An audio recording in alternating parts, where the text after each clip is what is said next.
Saka idzi namba ndedzanidzi dzakaucha idzi ndidzo namba dzakaucha ngadziuye zvadzo 077 22 11 8. Alright, saka pando pari kubatika kaucha ka1 pinya bwezona zviri kunetsa ona 100% sober no fodya zvese begging changu ingori kange ngikumba mahara chete ndadandande mani amana ndande dzembiri dzamabaya nadzo amana ndande dzembiri ndande chi condom unadi makondo ndine mukadzi asitapfura 6 feet saka ndoshandisa imani ushandisa condom mukadzi wako.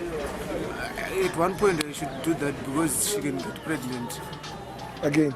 So now if she get pregnant I would die. Chikiti. Yeah, it's bushy. Now, this guy wants to use condoms on his wife. You want to use condoms in his life? Oh, on his wife. On his wife. Ada ushanza macondoms kwa mkazi wake. The reason why? Reason why? I'm afraid she can get pregnant and I've got no money. If she get pregnant, I would die. You say you're afraid. You're afraid for the...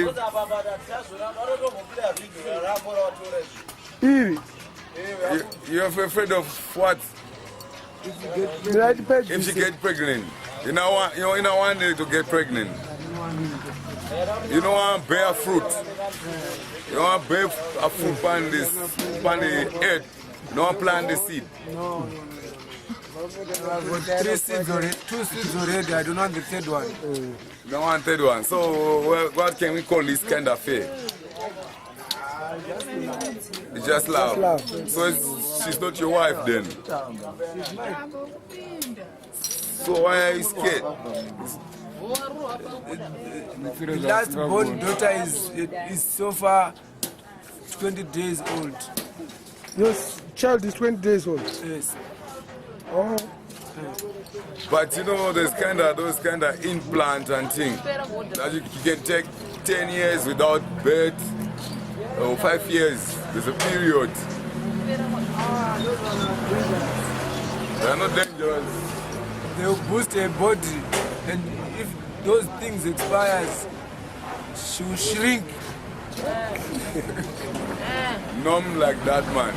She always shrink after breastfeeding, because the baby will be sucking the milk, so that's when the woman gets shrink. It doesn't mean she will shrink forever. She will get back to the same level. You know what I mean?